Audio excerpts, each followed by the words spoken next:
Good evening students, मैं self Sanjay Pandey, chemistry teacher, आप सभी का स्वागत करता हूं। जैसा कि आप जानते हैं, आपको मैं पिछली वीडियो में पीरियोडिक टेबल के बारे में जानकारी दिया, तो मैं उसमें थोड़ा पूछना चाहता हूं कि आप लोग कितना लर्न कर लिए हैं बच्चों, क्योंकि उसको मैंने एक ट्रिक के माध्यम से याद करने का तरीका एक बेहतर बनाया, क्योंकि आपके पास पहुंचाने की कोशिश किया कि आप उसका पहुंच जाए और आप उसको क्या करें, सभी एलिमेंट्स को याद कर लें। तो मैं आपको तो दिया, लेकिन आप कितना याद कर पाए हैं बच्चों, तो आप बताइए, कमेंट करिएगा, क्योंकि मेरे को जानकारी होनी चाहिए आपको कितना याद हो गया। अब मैं उसके आगे का और बेहतर से अच्छे मैं आपको देने की कोशिश करूंगा। तो आज हम पढ़ते हैं ideal and non ideal solution के बारे में। तो मैं आपको जानकारी दे चुका हूं, और ये भी कहा जाए कि ये बहुत ही इंपॉर्टेंट क्वेश्चन है, वेरी इंपॉर्टेंट क्वेश्चन बच्चों। क्यों कि ये पेपर में 2 नंबर क्वेश्चन या 3 नंबर क्वेश्चन भी बन सकता है, क्योंकि इसमें difference between ideal and non ideal solution है, और या तो definition of ideal and non ideal solution. तो यानी कहना चाहिए कि आदर्श और अनादर्श विलयन में आप अंतर भी बता सकते हैं, और आपको मैं डिफिनीशन बताऊंगा। तो चलिए हम डिफिनीशन स्टार्ट करते हैं। First definition, ideal solution. तो बच्चों, यदि आपको नोट करना होगा तो आप नोट भी कर सकते हैं। वे विलयन जो सभी सांद्रताओं और तापों पर, वे विलयन जो सभी सांद्रताओं और तापों पर राउल्ट के नियम का पालन करते हैं तथा जिनके बनने पर एंथैल्पी और आयतन में कोई परिवर्तन नहीं होता। क्या कहलाता है? आदर्श विलयन। वे विलयन जो सभी सांद्रताओं और तापों पर राउल्ट के नियम का पूर्णतः पालन करते हैं, यानी पूरी तरह से पालन करते हैं, उसे आदर्श विलयन कहते हैं। अच्छा, ये राउल्ट का नियम क्या है? तो मैं आपको एक इसका डेरिवेशन बताऊंगा, उसको अच्छे से डेरिवाइड, मतलब क्योंकि वो 4 नंबर का या 3 नंबर क्वेश्चन पूछा जाता है पेपर में, पहले 5 नंबर में आता था, फिर नंबर की कमी हुई तो वह 3 नंबर में डिवाइड हो गया है। तो मैंने आपको उसको राउल्ट के नियम को अच्छे से डिफाइन करूंगा। तो हम बात करते हैं आइडियल सॉल्यूशन की। तो बच्चों, डिफिनीशन आपको समझ में आ गई? और तो बोलूं एक बार, समझ लीजिएगा।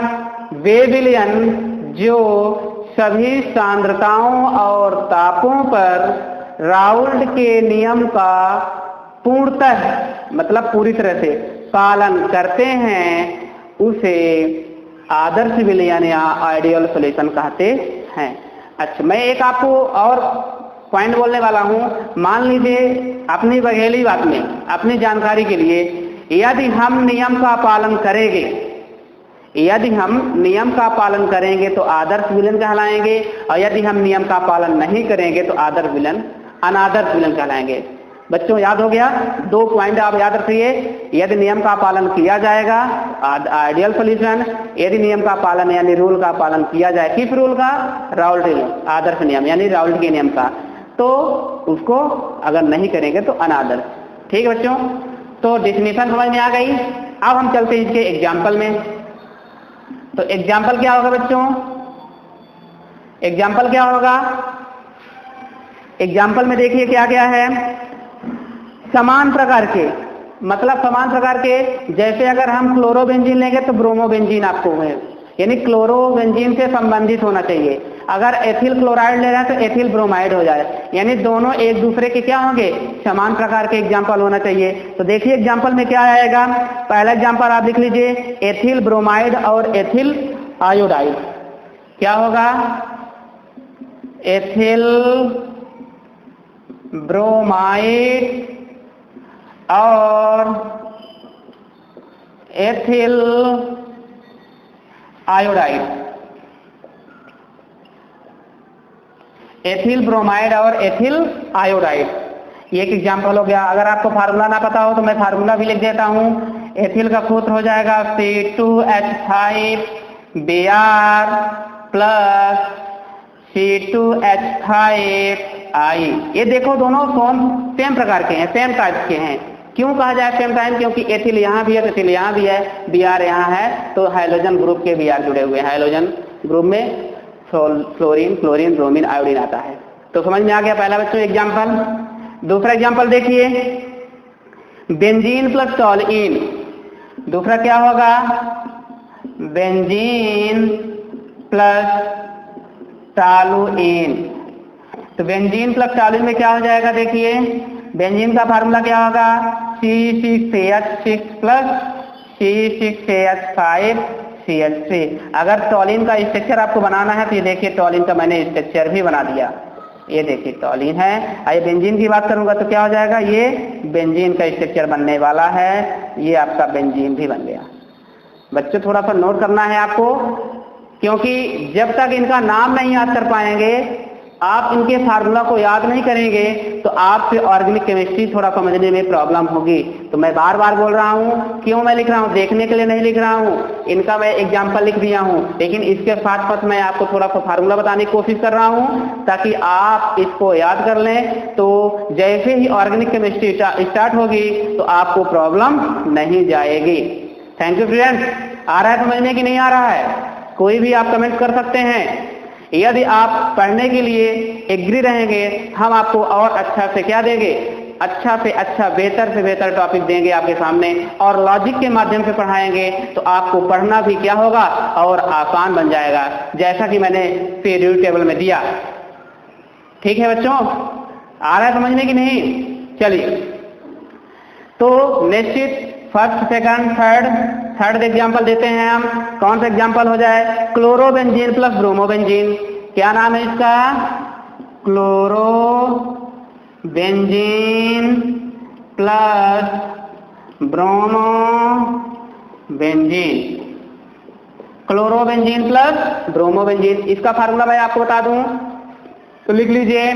क्लोरोबेंजीन का मतलब क्या हो जाएगा?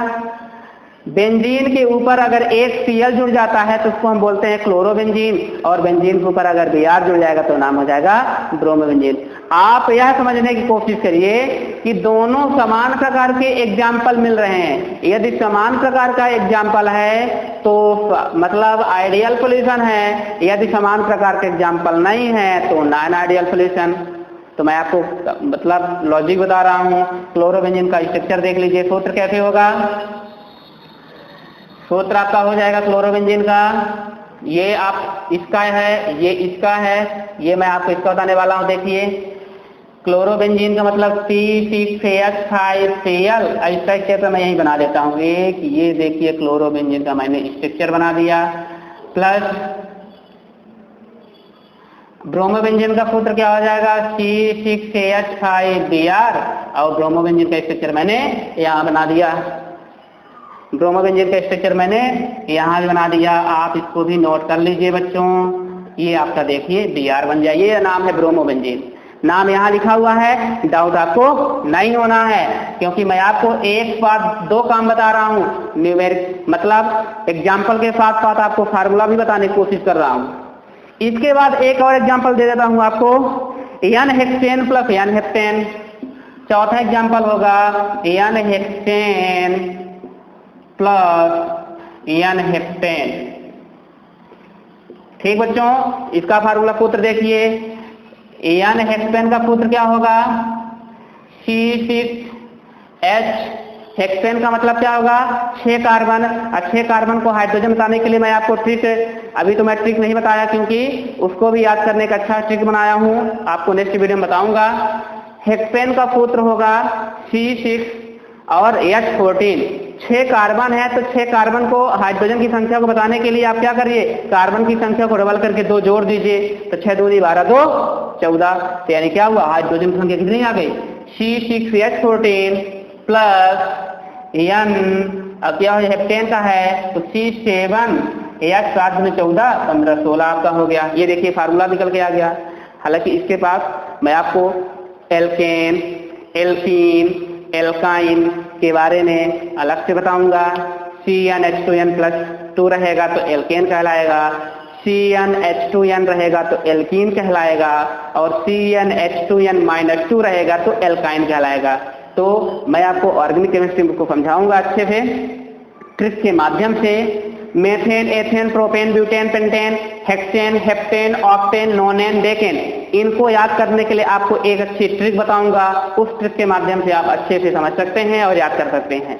तो अभी यहाँ पे इतनी की आवश्यकता थी तो मैं इसको बता दिया हूँ। ये आपका क्या हुआ, चौथा नंबर का हुआ। तो इधर साइड एग्जाम्पल, उधर साइड फार्मूला। पेपर में सिर्फ आपको ये लिखना है, उसकी आवश्यकता नहीं है, लेकिन आपको बेसिक के लिए मैंने आपको बता दिया। ठीक, तो आइडियल सॉल्यूशन आपकी समझ में आ गया? आइडियल सॉल्यूशन आपकी समझ में आ गया? देखिए, ये आइडियल सॉल्यूशन था, आपकी अच्छी तरह समझ में आ गया होगा। जो क्वेश्चन आपको करना हो नीचे कमेंट्स में आप कर सकते हैं, क्योंकि ये पेपर में आ भी चुका है, कई बार आया है। तो मैं उम्मीद करता हूं कि आप अच्छे इसको समझें, याद करें। और याद आपको ऐसा नहीं करना है बच्चों, थोड़ा समझ करके याद करना है। मैंने आपको क्या दिया, एक छोटा सी कहानी बताया कि यदि हम आपके नियम का पालन करेंगे तो हम राउल्ट के नियम का पालन करते हैं तो आदर्श हैं, यदि राउल्ट के नियम का पालन नहीं करते तो अनादर्श हैं। तो दो शब्द याद रखना है, राउल्ट के नियम का पालन और ना पालन, मतलब पालन नहीं करना है। इतना आप याद करिए तो 100% आपसे बनता रहेगा। हम इसको मिटाते हैं, सेकंड पॉइंट स्टार्ट करते हैं। तो स्टूडेंट समझ में आ रहा है ना? कोई कमेंट करो कि पर ऐसे पढ़ाइए, थोड़ा और धीरे पढ़ाइए, या स्पीड पढ़ा रहे हैं तो आप थोड़ा बताइए कि और धीरे पढ़ाएं, या धीरे पढ़ा रहे हैं तो और तेजी से पढ़ाएं।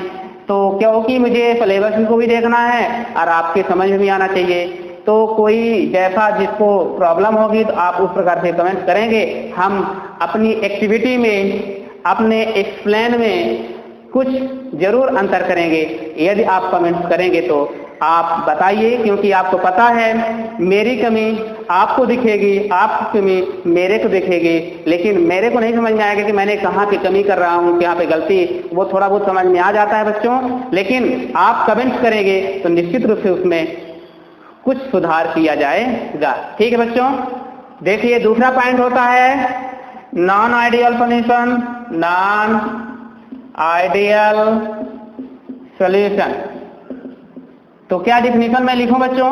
जैसा आप कहेंगे वो करेंगे, क्योंकि डिफिनीशन आप चाहेंगे तो लिख भी दूंगा, लेकिन मैं आपको स्क्रीन में दे दूंगा तो ज्यादा अच्छा रहेगा। ठीक है, स्क्रीन में आपको डिफिनीशन मिल जाएगी। आप जब देखेंगे तो स्क्रीन पे आपको क्या बनेगी, डिफिनीशन। देखिए, राउल्ट का नियम, इसमें पालन, मतलब राउल्ट के नियम का पालन करना था तो आदर्श, नहीं करूंगा तो अनादर्श। देखिए, इसमें राउल्ट के नियम का पालन नहीं करेंगे। वे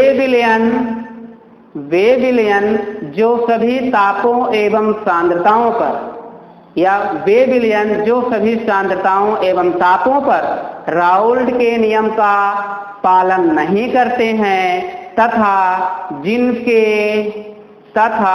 जिनके बनने पर एंथैल्पी और आयतन में परिवर्तन क्या होता है बच्चों, बोलो? एंथैल्पी और आयतन में परिवर्तन हो जाता है। उसमें क्या होता था, नहीं होता है। यहाँ पे क्या हो रहा है, हो जाता है। डिफिनीशन आप लिखिएगा, मैं धीरे धीरे बोल रहा हूं। वे विलयन जो सभी सांद्रताओं एवं तापों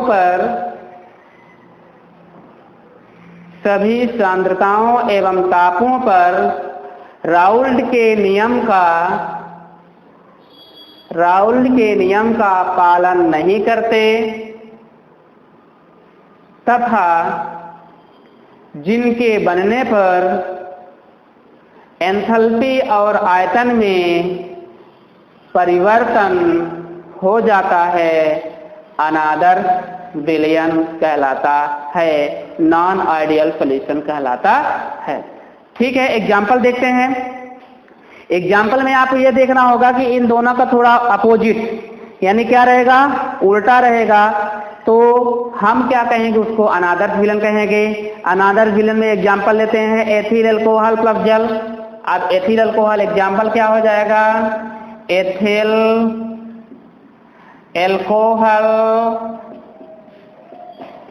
अल्कोहल प्लस जल।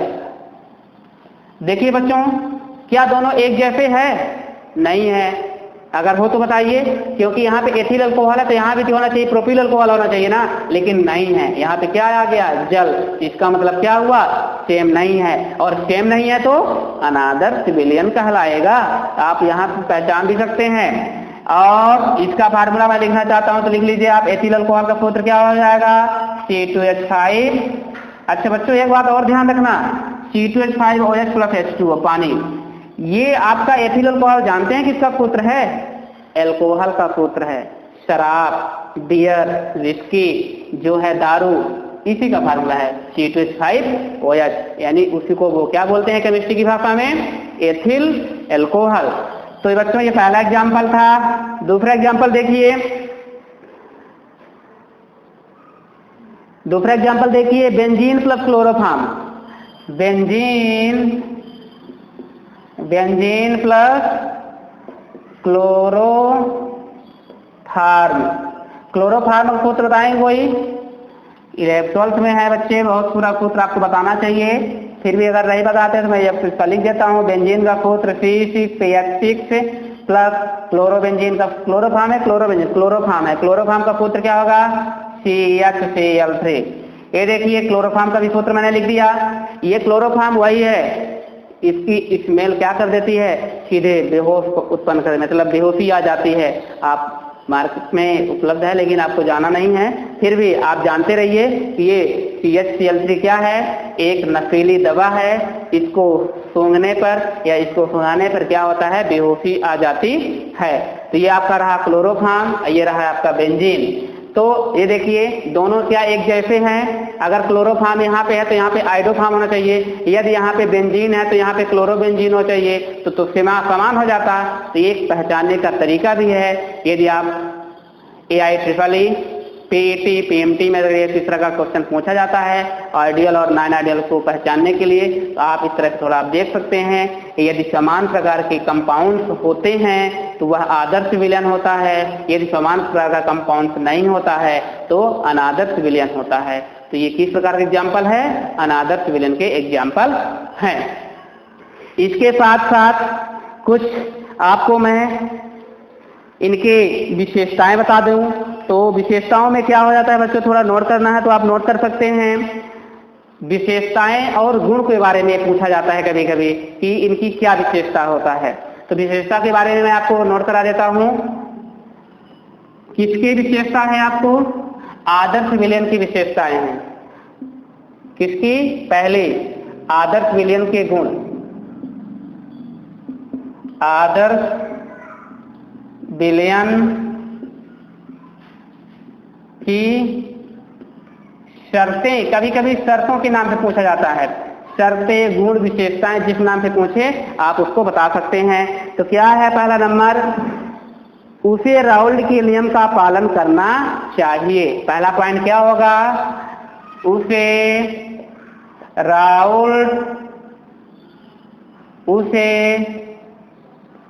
राउल्ट के नियम का पालन करना चाहिए। पहली विशेषता है, राउल्ट के नियम का पालन करेंगे तो अर्थात क्या हो जाएगा? pH = pH standard XA, pH = pH standard XA। बच्चों ध्यान रखना, ये क्या है? फार्मूला एक है। तथा pH =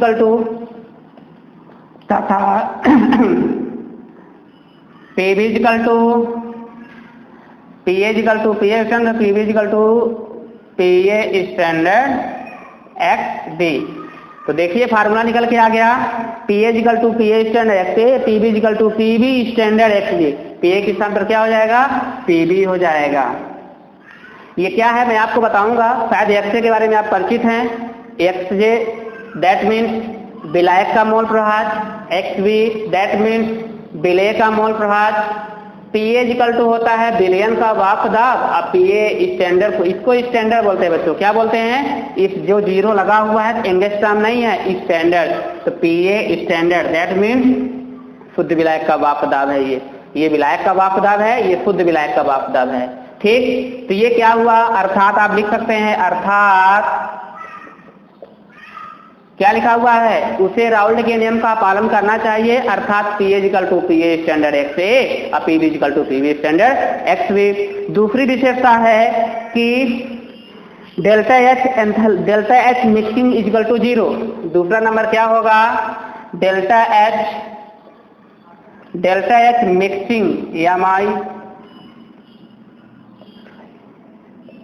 delta H mixing equal to 0, मतलब जो एंथैल्पी में क्या है, कोई परिवर्तन नहीं होता है। इस कारण से ये क्या है, डेल्टा H को क्या बोलते हैं, एंथैल्पी। आप 11 में पढ़े होंगे। ये डेल्टा H मतलब एंथैल्पी में कोई परिवर्तन नहीं होता है। और दूसरा पॉइंट और बोले हैं आप, डेल्टा V मिक्सिंग बराबर 0, मतलब आयतन में भी परिवर्तन नहीं होता है, यानी उनके आयतन में कोई परिवर्तन नहीं हुआ और उनके एंथैल्पी में भी कोई परिवर्तन नहीं होता है। ये किसकी शर्तें हैं बच्चों, किसका, इसकी प्रॉपर्टीज भी कहा सकता है और विशेषताएं भी कहा जा सकता है। शर्तें जिस नाम से पूछा जाएगा उस नाम को आपको जवाब देंगे। ये 3 आपकी क्या हो गई, मैंने आपकी शर्तें बता दिया गया। इसके बाद क्या होता है, अनादर्श विलयन की थोड़ी सी बात करेंगे। अनादर्श विलयन क्या हो जाएगा, तो सेम टू सेम इसी का जस्ट उल्टा हो जाएगा बच्चों। आप यहाँ पे क्या लिख लीजिए, आदर्श विलयन की शर्तें, और दूसरा पॉइंट में हो जाएगा अनादर्श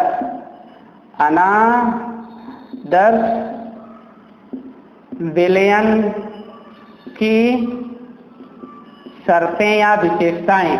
ठीक है, तो अनादर्श विलयन की जो शर्तें होंगी मैं इसी को बताऊंगा। यहाँ पे आप इसको मैं मिटा रहा हूं। तो देखिए पहला पॉइंट, इसे राउल्ट के नियम का पालन क्या होगा, नहीं करना चाहिए। यानी राउल्ट के नियम का पालन करना चाहिए लिखा है, तो पालन नहीं शब्द लिख दीजिए। क्या है, पालन नहीं करना चाहिए, पालन नहीं करना चाहिए, अर्थात PA does not equal PA standard XA, PB does not equal PB standard XB के। आगे समझिए क्या, उसे, चाहे आप उसे लिखें या इसे भी लिखें, कुछ भी वर्ड आप यूज कर सकते हैं कंटेंट के अनुसार। उसे राउल्ट के नियम का पालन नहीं करना चाहिए, अर्थात PA does not equal PA standard XA तथा PB does not equal PB standard XB। तो XB क्या है बच्चों, विलेय का मोल प्रभाग है। तो अब आगे देखिए, ये किसकी शर्तें बता रहे हैं बच्चों, अनादर्श विलयन की शर्तें हैं। इनमें से आप पहला पॉइंट आपका ये आ गया, पहला पॉइंट आपका ये आ गया। दूसरा पॉइंट बात करता हूं, इसे आप लिख सकते हैं हिंदी से, इसे एंथैल्पी में परिवर्तन क्या हो जाता है, हो जाता है। तो जब एंथैल्पी में परिवर्तन हो जाएगा तो कैसा परिवर्तन हुआ है, ये देखिए, delta H mixing does not equal 0। तो क्या हुआ, इसमें एंथैल्पी में परिवर्तन हो गया, ये देखिए परिवर्तन हो गया, डज नॉट इक्वल आया।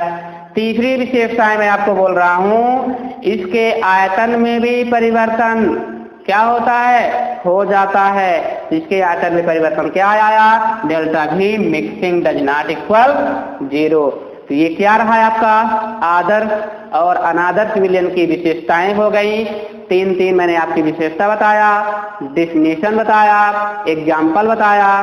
तो आज मैं आपको आइडियल और नॉन आइडियल सॉल्यूशन के बारे में बताया। आप इसको अच्छे से नोट कर लीजिएगा, कॉपी में पढ़ लीजिएगा, और आप टेस्ट देने के लिए भी आप तैयारी बना लीजिएगा, क्योंकि हम ऑनलाइन टेस्ट भी आपका लेंगे। तो कोशिश ये करिए कि आप उसको पढ़ते रहिएगा। आई होप कि समझ पा गए होंगे आप पूरी तरह से। जो आपके क्वेश्चन नहीं समझ में आया है कि तो आप उसको कमेंट कर दीजिएगा, मैं उसको और अच्छे से समझाने की कोशिश करूंगा। लेकिन आप पढ़ने की पहले कोशिश करिए।